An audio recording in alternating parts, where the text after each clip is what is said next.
Alô, tudo bem? Graças a Deus. Vamos nós então, mais uma vez, dando sequência ao estudo do livro Nosso Lar. Uma ótima tarde. Oi, Cora. Amanhã estamos lá, se Deus quiser, trabalhando com o nosso irmão da Sodec. E aí, tudo bem? Vamos dar sequência então ao nosso estudo do livro Nosso Lar hoje. Vamos ainda continuar hoje e a semana que vem, ou melhor, quarta-feira que vem, falar sobre a Câmara Retificação. Boa noite, Lazarine. Essa Câmara de Retificação é onde a gente vê, embora o acolhimento nesse complexo hospitalar em uma área ou numa dimensão muito próximo do chamado umbral, e exatamente nessa camada, nesse círculo de energias densas que tem esse tratamento, onde está o ministério da chamada regeneração. É um ministério ligado às mais terríveis e inimagináveis dores após a desencarnação. Inclusive, quarta-feira que vem, vocês vão ver assim, um tipo de dor que são quase que inacreditáveis, como é o caso de Francisco, nós vamos deixar para quarta-feira que vem, que hoje, apenas rememorando o que o André Luiz narra, ele vai falar daquele pavilhão que ele entrou nessa câmara retificadora. Era uma ala masculina, existiam 32 homens de semblantes que ele chama de cadavérico, macabra, aquela coisa horrível, monstruosa, inertes, totalmente inertes, ele explica isso, estavam sofrendo ali o que ele chama de um sono muito pesado, além de identificar entre esses internados na Câmara de Retificação alguns crentes no materialismo e crentes no suposto espiritualismo, supostos cristãos e supostos ateus, dentre os quais o André Luiz destaca, aqueles que não aceitavam nada após a morte e aqueles que supostamente aceitaram Cristo como religiosos de fachada, e ao invés de crerem, tanto na vida como no Cristo, no movimento, no trabalho, esses materialistas admitiam nada após a morte e os cristãos se convertiam, exatamente em uma vida de ilusões, inclusive até não acreditando em vida após a morte e pior do que isso, alimentando uma ideia de que eles estariam se preparando para um sono, um grande sono, um sono que eles seriam despertos no juízo final. Então seria um grande sono, como eles não tinham qualquer ideia até de praticar o bem, ou a serviço da coletividade, ele vai falar exatamente isso, que o recurso é eles estarem no chamado mundo extrafísico, no mundo fora da matéria física, nesse sono mais profundo, em pesadelos que André Luiz chama de pesadelos sinistros. Dificilmente você penetra na consciência desses seres desencarnados, muito embora já em acolhimento, já estão sendo tratados naquele departamento ou nessa câmara, nesse complexo hospitalar do Ministério da Regeneração, muito próximo ao umbral. Tobias, que era, nesse caso, o mentor, o gerente, o administrador dos trabalhos dessa câmara de retificação, ele começou a aplicar passe, isso nós já falamos, nós estamos só fazendo um gancho para a lição de hoje. Ele começou a aplicar passes, Qual o objetivo de aplicar o passe? É fortalecer, um pouco mais o possível aquele perispírito totalmente quase que hibernado, quer dizer, um perispírito denso, um perispírito pesado, um perispírito de um ser que está realmente nesse perispírito, um sono profundo. E após o passe que o Tobias aplicou, a energia aplicada nesses seres adormecidos na Câmara de Retificação, nesse pavilhão aí, ou pelo menos nessa ala de 32 espíritos masculinos, quando ele terminou, o que André Luiz percebeu? Que esses corpos que estavam deitados quais cadáveres, expelindo o que ele chama de negras substâncias pela boca, uma espécie de vômito, um vômito escuro, viscoso, e mal cheiroso, que ele chamou de gases cadavéricos, era o cheiro daqueles gases, daquele vômito, né?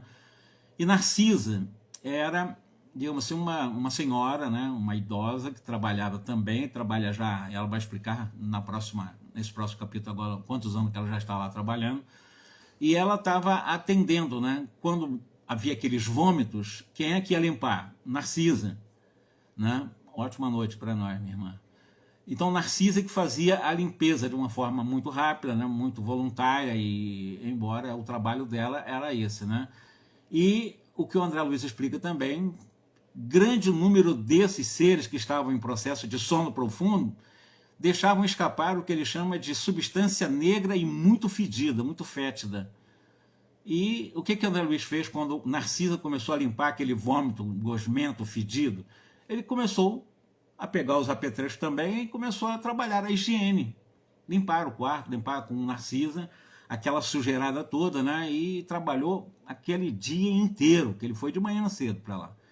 O dia inteiro trabalhando. E ele diz, né? O serviço continuou pelo dia inteiro, ele trabalhando, junto com Narcisa, limpando, porque enquanto Tobias e a equipe aplicavam um passe, esses espíritos expeliam esses vômitos, essas coisas horríveis, né, fedidas. E isso sujava lá o ambiente. Então, ele ajudava a Narcisa na limpeza. E ele explica já no final desse capítulo, que é o que nós terminamos a última reunião, o serviço continuou por todo o dia, custando-me, segundo André Luiz, um abençoado suor, e nenhum amigo do mundo, nenhum encarnado poderia avaliar a alegria sublime do médico, que foi o grande e famoso doutor André Luiz, que recomeçava no mundo espiritual a educação de si mesmo numa enfermagem bastante rude, numa situação de bastante, vamos dizer assim, para quem é médico, vivendo na área da saúde, num ambiente de tratamento de saúde, fazendo um trabalho de limpeza, de higiene, né, do resultado de espírito profundamente doente, é um trabalho que poderia ser degradante para a Terra, mas altamente honroso para ele. É o que ele mais queria fazer, era esse trabalho também. Agora, no 28º capítulo, ele vai falar o seguinte: encerrada a prece coletiva, naquele crepúsculo que todos os dias são feitos em nosso lar, Tobias, ele fez a ligação de um aparelho, que ele chama de aparelho receptor, a fim de ouvir uma mensagem vinda daquela caravana, chamada Caravana dos Samaritanos, ligados ao Ministério da Regeneração. Esses samaritanos estavam em atividades no umbral, fora do ambiente hospitalar. Então, quando o Tobias ligou o aparelho, o André ele ficou sabendo, a partir daquele aparelho, da comunicação dada por aquele aparelho, que essas turmas, né, que estavam operando, né, eles se comunicavam. Essa retaguarda de trabalho, ou vanguarda de trabalho, o nome não importa, mas eles trabalhavam, que estão em vanguarda, comunicavam para os que estão na retaguarda para dar o apoio, vamos dizer assim, né? Exatamente o que eles estavam fazendo. E ele diz: sentia-se cansado pelos intensos esforços despendidos. O André Luiz estava cansado, mas recebera a alegria do trabalho. Afinal, ele conseguiu um trabalho. Bom, agora eu estou mostrando para o Tobias que eu tenho condições de trabalhar. Só que vem um outro detalhe a partir dessa predisposição de André Luiz para o trabalho, já limpando vômitos. O espírito de serviço, segundo ele, muito importante, embora ele trabalhou o dia inteiro limpando vômitos com Narcisa, ele disse que ele ficou realmente revigorado. Ele chamou de tônico misterioso, de um vigor que ele sentiu dentro dele. Puxa vida, não se sentiu humilhado, pelo contrário, se sentiu revigorado com esse trabalho de limpeza de vômitos fedidos, né, naquele ambiente daquele quarto, com aqueles 32 seres cadaverizados. O pequenino aparelho, aquele aparelho que estava na mão de Tobias, foi ligado na eletricidade, né? E começou uma transmissão de um recado. Depois de alguns minutos de espera, os samaritanos, que estavam na frente de trabalho, né, no Ministério da Regeneração, eles começaram a dizer: aqui, samaritanos ao Ministério da Regeneração. Os samaritanos para o Ministério da Regeneração. É como se fosse antigamente se conhecia, né, com radioamadores, mais ou menos aquele tipo de comunicação, né? Então eles estão dizendo: nós comunicando para o Ministério da Regeneração, os samaritanos para o Ministério da Regeneração, uma comunicação. E eles vão dizendo, detalhe: muito trabalho nos abismos da sombra, dizem ele, através dessa comunicação para Tobias. O Tobias, nesse momento, era o responsável de atendimento ali na Câmara de Retificação. E dizem pelo rádio, por esse rádio, a gente pensa assim, mas se comunica por mente, pensamento, telepatia, sim. Quando são mais evoluídos, sim, mas espírito em condições inferiores, não. Tem precisa desses aparelhos para essa comunicação. Foi possível deslocar, segundo esse grupo de samaritanos, uma grande multidão de infelizes, tirando das trevas espirituais, nesse momento, 29 irmãos que estavam aprisionados às regiões das trevas. Desses 29, 22 estavam em profundo desequilíbrio da mente, desequilibrados mentalmente. E 7 em completa inanição psicológica, afasia, total prostração. Então, uns atormentados mentalmente, desequilibrados mentalmente, e outros totalmente sem nenhum tipo de energia no campo da mente, totalmente, como ele chamou, de inanição psicológica, né? Então, eram esses 29 que foram resgatados pelos samaritanos nesse momento, sendo comunicados para Tobias, para eles prepararem, né, na retaguarda, vamos dizer assim, lá no acolhimento, como é que vão receber esses 29 recolhidos das regiões das trevas, né? Nossas turmas estão organizando o transporte, estão dizendo a eles para o Tobias. Chegaremos, então, essa falange, essa caravana que foi resgatar no umbral, diz que chegarão alguns minutos, termo de alguns minutos antes da meia-noite. Então, tu vê que é o mesmo horário da Terra. Então, vamos sair do umbral, nós vamos chegar aí no hospital, na Câmara de Retificação, onde são primeiramente recolhidos esses que estão em inanições, em estado de loucura. Então, ele está dizendo, pelo menos muito próximo da meia-noite, alguns minutos antes da meia-noite, nós estamos chegando aí no hospital. Então, veja que as coisas não é daqui para ali, é logo ali do lado. As coisas são distantes. As coisas são muito distantes. O umbral, porque eu falo que o umbral, ela tem 3 dimensões, né? São 3 camadas, vamos dizer assim, de condensações energéticas. Segundo Yogorina Cunha, Cidade no Além, um livro que foi, repito, endossado por Chico Xavier. Um livro que tem, inclusive, o desenho do plano piloto de Nosso Lar, o centro de Nosso Lar. Então, considerando que existem 3 camadas, segundo esse livro, e, como eu disse, o André Luiz, o Chico Xavier confirmou, a primeira camada é uma camada muito densa, né? Então, é um campo de energia muito denso que começa na crosta terrestre. Nós já estamos mergulhados no próprio umbral mais baixo. O ser humano encarnado já está envolvido num campo de magnetismo extremamente denso, que é o magnetismo da primeira esfera mais densa, muito ligada à vida da Terra, onde está o umbral mesmo, um umbral mais pesado. Um umbral menos pesado, embora ainda umbral, seria um intermediário, seria uma região intermediária, seria uma camada energética intermediária, com magnetismo menos denso, mas embora denso, e um pouco menos denso do que o intermediário, é a última camada do chamado umbral, e onde fica nosso lar. Só para localizarmos aqui. Nosso lar, segundo essa obra, Cidade no Além, estaria localizado exatamente na chamada ionosfera, da nossa camada, na camada que envolve o nosso planeta.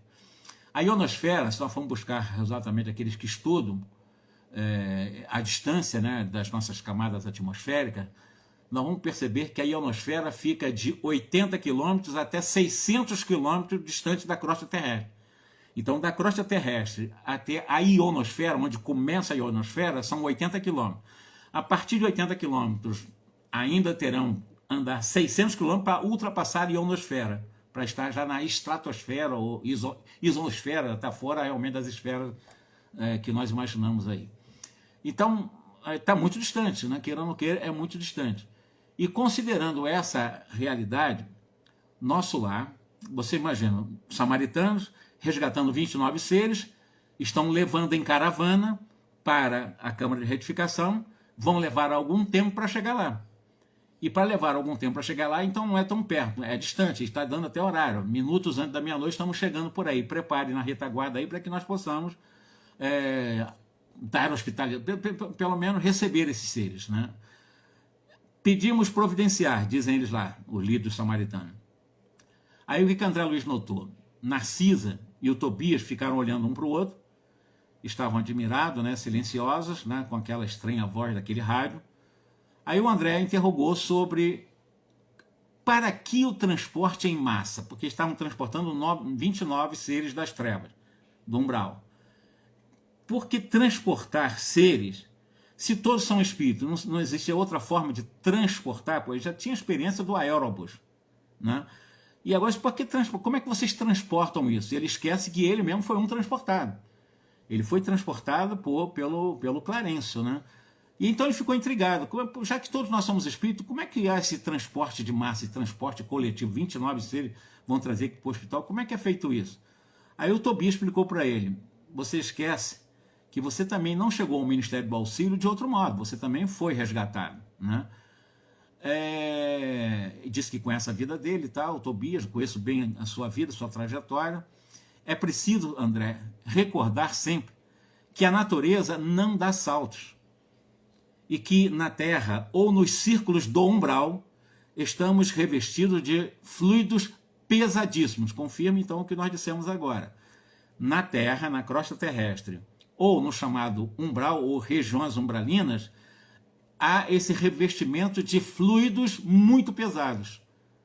A Terra não tem essa energia tão suave assim não. Entendeu? A Terra, em termos de energético, em termos de psicosfera, é muito densa a energia da Terra. Tanto, aí ele vai fazer uma metáfora aqui, né? A natureza não dá salto. Os espíritos não vêm voando, não. Tem que ser transportado, não adianta. É espírito agora, é levezinho, vai voando. Não é assim que a coisa acontece. Ainda há o peso do perispírito para quem não pratica o bem. E ele explica, inclusive, indo para a metáfora das aves. Tanto o avestruz é uma ave, a andorinha é uma ave. Ambas, né, sendo aves, evidentemente, possuem asas. A avestruz tem asa. A andorinha tem asa, não tem? Tem. Agora, só o avestruz, ou apenas o avestruz, subirá às alturas se nós transportarmos de avião e levar lá para cima. A única forma do avestruz estar no ar é nós levarmos para lá, através de um avião, de um balão, aí ele vai. Agora a andorinha não. A andorinha sai do chão e vai para o ar. Ambos são aves, mas não conseguem, pelo menos o avestruz não consegue voar, né? E ele vai mostrar exatamente isso, né? O Tobias dirigiu-se novamente a Narcisa, ponderando: é muito grande a leva desta noite.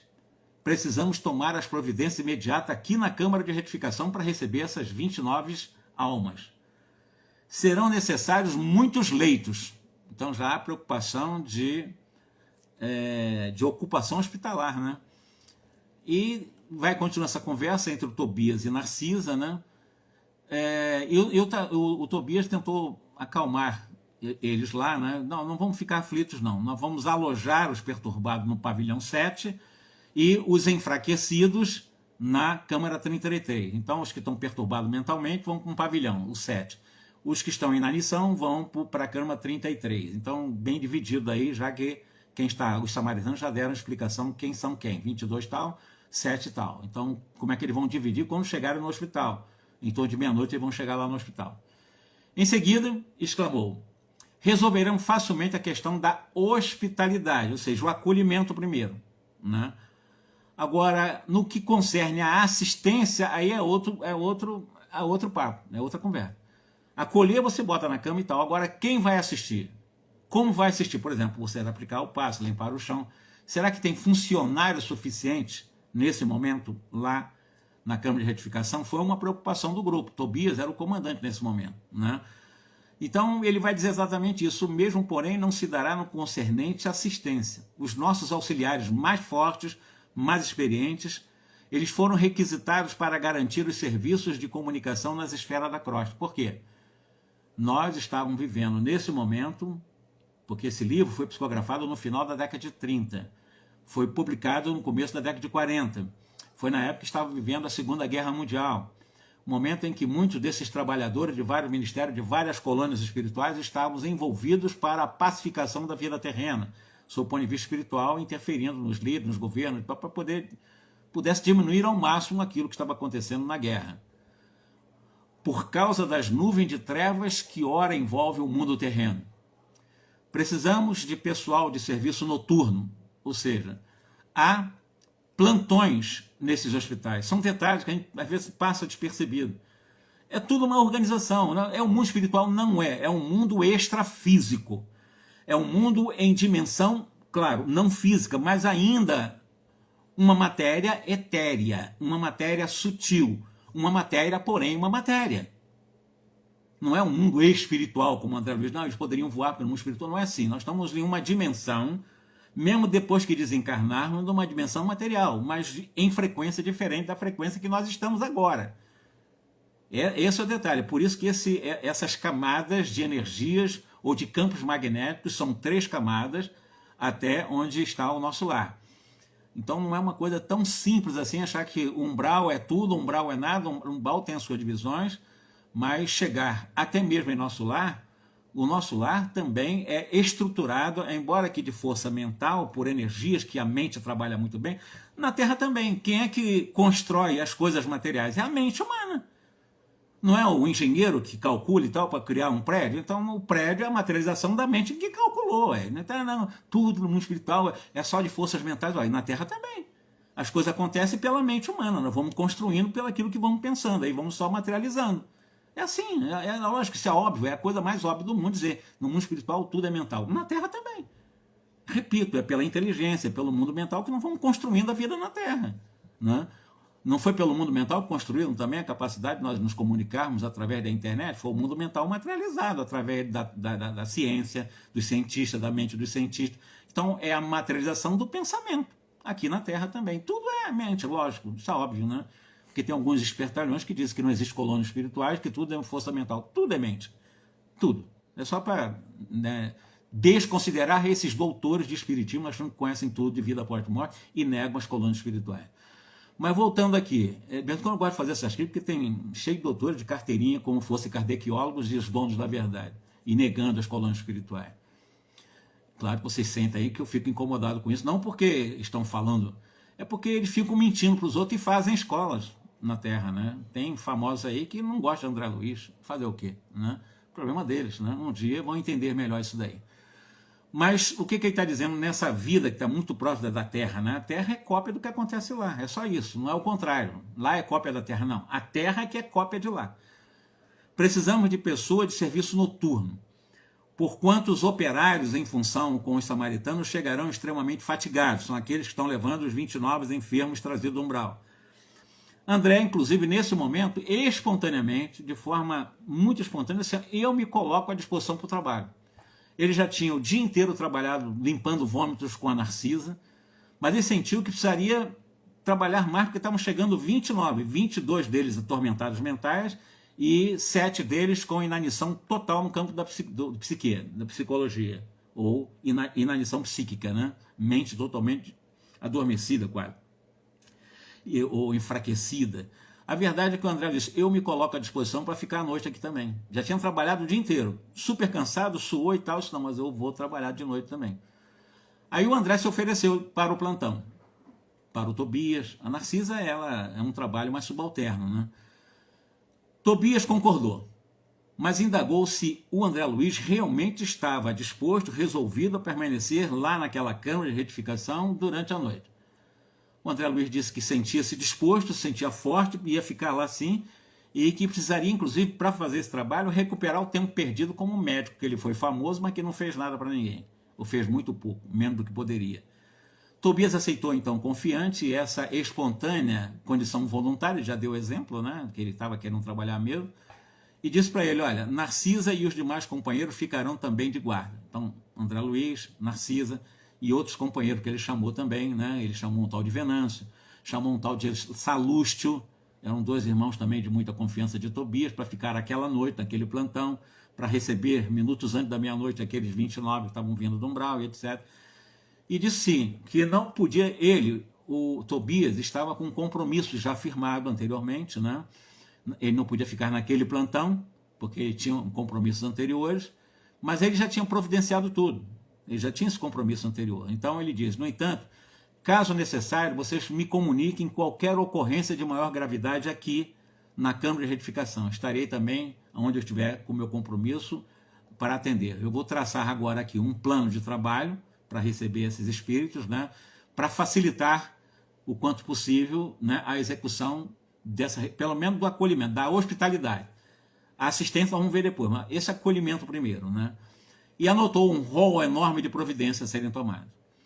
Enquanto 5 servidores operavam em campanha, ou melhor, próximo, ou muito próximo, né, na companhia de Narcisa, preparando roupa adequada, petrechos de enfermagem, tudo para receber doentes. Todos esses detalhes existem também lá na Câmara de Retificação.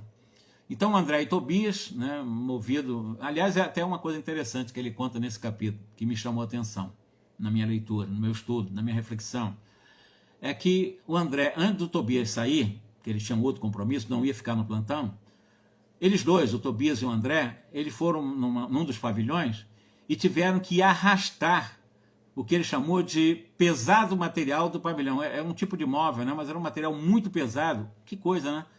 Densidade mesmo, coisa que tem... Nós vamos de gravidade, porque ele falou pesado. André e Tobias movíamos pesado material no pavilhão 7 e na cama 33.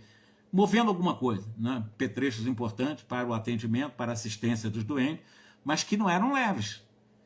Mas no espiritual as coisas não é tudo fumaça, não, tem coisas pesadas, é o que ele está dizendo. André e Tobias movíamos pesado material no pavilhão 7 e na cama 33. É um detalhe, pesado material.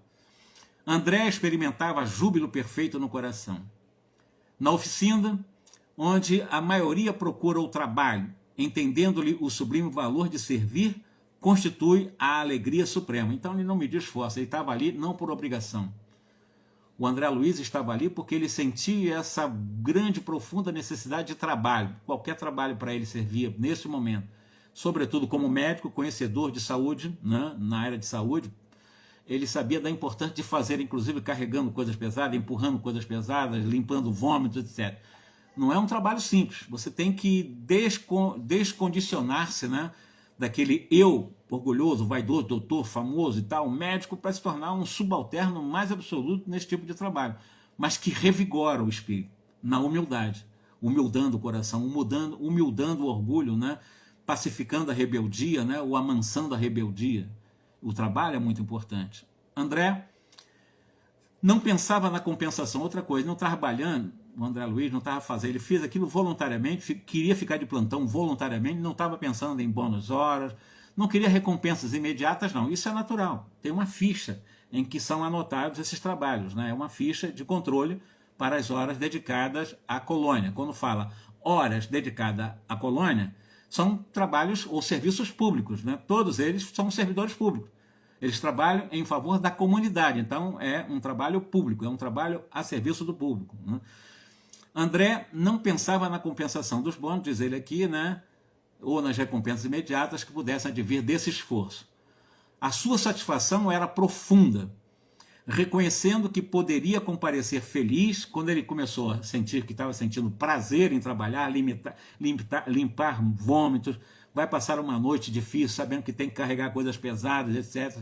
Não é uma coisa tão simples, tão, né, como fosse uma fumacinha voando, igual aqueles gostos, aqueles fantasmas, só coisa que desaparece. Isso são ilusões, são fantasia. Lá são vida real.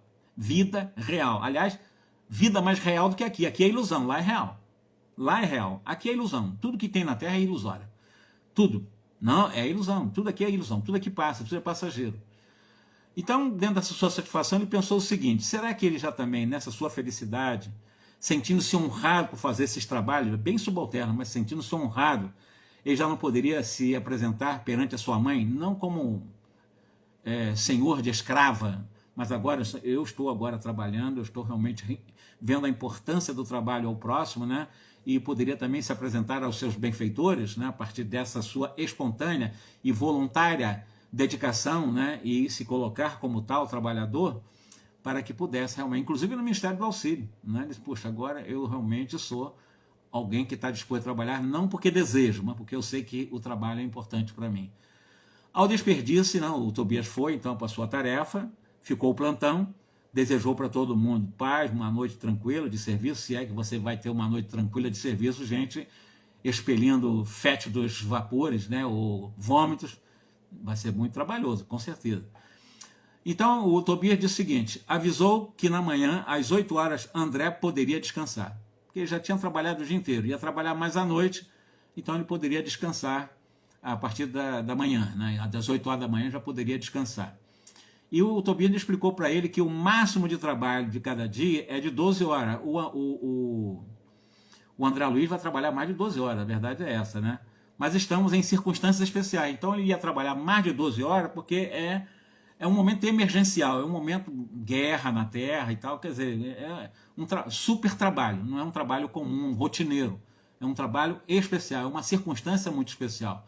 Por isso que o André Luiz ia se dedicar, pelo menos nesse momento, mais de 12 horas de trabalho, porque a regra são 8 horas de trabalho, quando no máximo, a chamada hora extra, 4 horas para anotação para o bônus horas, né? E dependendo do tipo de trabalho, já falamos sobre isso. Tem certos trabalhos que o bônus hora não é de 1 hora, é de 3 horas, é triplicado. Quando a pessoa tem a função de mãe, normalmente, o bônus horas é pago em dobro, então você vai somando. Isso no final, você consegue, por exemplo, com 10 anos, em torno de 15 mil, 20 mil, 30 mil bônus horas, comprar uma residência, né, ou adquirir uma residência por esses valores adquiridos, pelos esses bônus adquiridos, né, você pode comprar uma casa lá. Isso dá em torno de 10, 12, até 15 anos de trabalho, em termos de 1 hora. Se for mais, um pouco menos de tempo, né, mais horas, bônus horas triplicado, o tempo reduz, é claro. Então, André respondeu que as determinações o enchiam de um sincero contentamento. Estava contente ali naquele plantão. A sós, com um grande número de enfermos, André passou a interessar-se pelos doentes com mais carinho, sem curiosidade. Dentre as figuras de auxiliares presentes, ele ficou impressionado, sobretudo não com os doentes, mas com a espontânea bondade de Narcisa. Ele viu aquela velhinha se dedicando aos doentes de uma forma absolutamente espontânea, atendendo todos de uma forma maternal. Não porque era obrigada, não, fazendo de uma forma espontânea, amorosa. Narcisa foi um grande exemplo, né, dessa bondade espontânea para ele, para André Luiz. Então ele foi atraído por essa generosidade de Narcisa, né? E ele procurou realmente se aproximar um pouco mais, porque agora ele está como analista, como aprendiz, para anotar e dizer depois de 1 ano que ele aprendeu tal para receber concessão de trabalho, mas já começou trabalhando, por orientação de Laura, então ele sabia da importância do trabalho.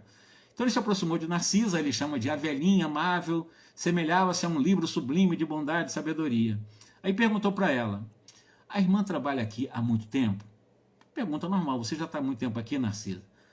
Então, depois que ele fez essa pergunta, Narcisa respondeu para ele, sim, eu já estou aqui na Câmara de Retificação em serviço ativo há 6 anos e alguns meses.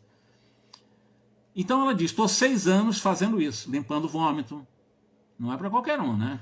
Limpando vômito, aquele cheiro de cadáver e etc. Não é uma coisa para qualquer um. Tu tem que ter essa robustez realmente dessa espontânea bondade, como essa Narcisa está tendo aqui. E ela vai explicando, estou aqui mais ou menos 6 anos e alguns meses, entretanto, ainda me faltam mais 3 anos para realizar os meus desejos. Ela está trabalhando lá porque ela tinha um sonho, ou um desejo, no sentido bem superior, no caso, um desejo de querer ajudar alguém. Mas para que ela pudesse cumprir o desejo, como André Luiz tinha o desejo de trabalhar, ela também tinha o desejo de ajudar alguém, ela foi orientada, né, que ela precisava de um apoio, ela precisava de exatamente esse escoramento moral para ela materializar esse desejo dela. Primeiro, trabalhar nessas condições que ela está trabalhando, né? Aí o André perguntou, mas o que você está dizendo com isso? Esse teu apoio, você precisa de 10 anos, você já está 6 anos trabalhando aqui na Câmara de Retificação, como é que foi negociado isso, o que você quer fazer e tal? Mais ou menos o André Luiz meio curioso no bom sentido, aí queria buscar mais informação de Narcisa. Aí ela diz, eu preciso encontrar alguns espíritos amados na Terra, para serviço de elevação em conjunto, coletivo. Não adianta ela crescer e os outros não. Ela pensou também em tentar juntamente crescer com aqueles que ela chama de espíritos amados ao meu coração. Então tem seres ligados ao coração dela que ela queria, de alguma forma, encontrar para trabalharem em serviço de elevação, mas todos juntos. Essa era a ideia dela. Não é uma empreita fácil.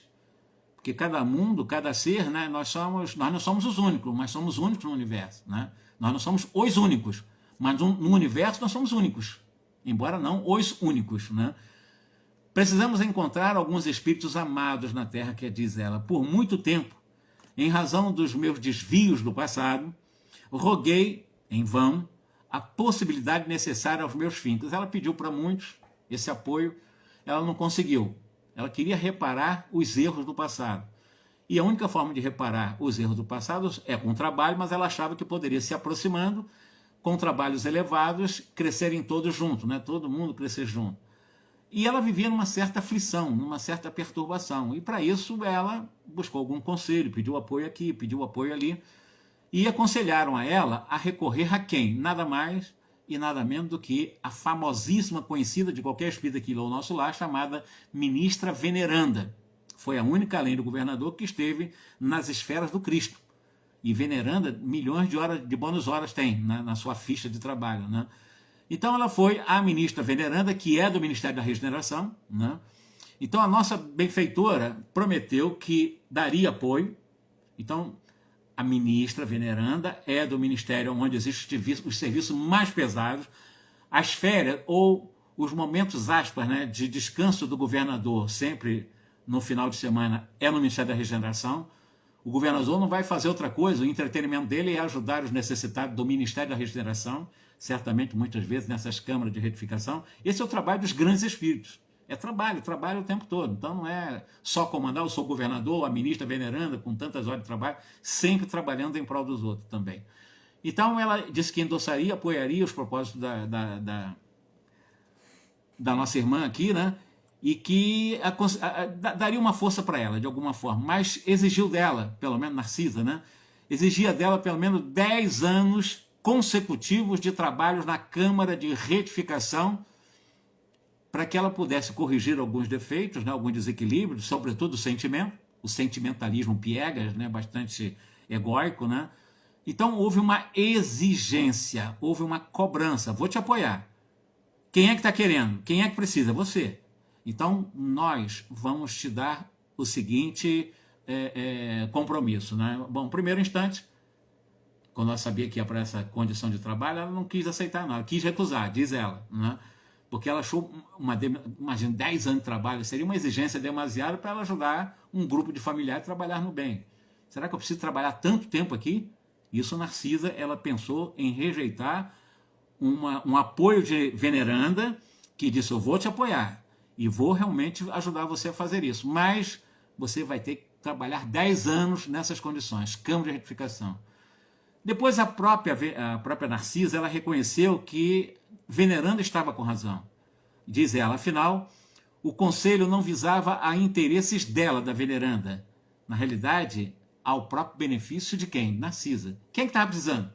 Veneranda? Não. Quem precisava, quem queria se reunir aqui com os espíritos amados na Terra? Era Narcisa. É você? Então, 10 anos de trabalho. Quer? Muito bem, eu vou te apoiar e você vai. Se não quiser, tudo bem, é você que está querendo, você que me buscou, é mais ou menos assim, né? A coisa é meio curta e grossa, num bom sentido, né? Não tem muito nhenhenhen, não. Aí ela aceitou, né? Ela diz, ganhei muito aceitando o parecer de Veneranda. Sinto-me mais equilibrada, sinto-me mais humana e creio, viverei com muita ou com dignidade espiritual a minha futura experiência da Terra. Ela já vai levar uma bagagem enorme de trabalho quando estiver reencarnada. A experiência de estar limpando vômitos de espíritos na ala masculina e também nas alas femininas, não deve a gente só está lendo aqui, está contando. Imagine estar numa situação dessa. Não é uma coisa para qualquer um. Tem que ter realmente um cacife aí, uma dedicação. E ela mostrou isso. Ela queria realmente, ainda faltavam 3 anos, mas ela estava já 6 anos trabalhando nisso. Então o André, ele ia manifestar a sua admiração, diz aqui ele, né? Mas um dos enfermeiros, um dos doentes, né, ficou próximo, gritou, Narcisa, Narcisa. E, na realidade, o André disse, não vou prender ela não, porque tem gente chamando ela para tratar dele, etc. Ele não quis entrar no detalhe. Eu vou ficar nesse capítulo, eu não vou entrar no 29º, porque no 29º eu vou contar exatamente a história de Francisco. Eu posso adiantar alguma coisa que tem aqui nesse capítulo. O Francisco, totalmente atormentado, também um desses alienados, um desses atormentados mentais, já está há algum tempo internado lá, e esse Francisco, que vai ser tratado também por Narcisa, e também por André Luiz, está sendo tratado por Tobias e na Câmara de Retificação, ele desencarnou por um desastre, eu vou contar depois com detalhes esse desastre, e nesse desastre, ele provocou um desastre, por imprudência dele, ele provocou um desastre, desencarnou no desastre. O que aconteceu com ele? Ele ficou preso ao corpo. Porque ele estava muito apegado às coisas da matéria, muito apegado ao corpo dele. E Consequentemente, ele ficou no processo de degeneração do corpo. É só para suicida? Não. Qualquer pessoa que sofre acidente, está muito presa ao corpo, não quer largar o corpo. Eu vou contar os detalhes, repito, na quarta-feira. Mas ele ficou tão preso ao corpo, extremamente preso aos fluidos do corpo, que ele foi se decompondo com o corpo. Ele sentindo os vermes devorarem o corpo dele, como os casos de suicidas, né? Porque ele estava apegado ao corpo ainda. O desastre aconteceu, foi de repente a morte trágica, mas ele não conseguiu largar o corpo dele. Mesmo um corpo morto, duro, enterrado, ele não conseguiu largar, ficou preso a isso. Mas os detalhes desse Francisco eu vou contar, né, que eu já adiantei, já tirei a expectativa, mas só para buscar também na curiosidade o que nós vamos falar sobre o Francisco, como ele foi tratado ainda na Câmara de Retificação, tá bom? Fica então a nossa promessa, porque ele é muito longo e não vai dar tempo, eu vou querer apressar e eu quero entrar em detalhes. Inclusive, um momento em que Laura telefona, é uma comunicação por telefone. Ô André Luiz, o que foi? Você não veio porque ele passou a noite no hospital?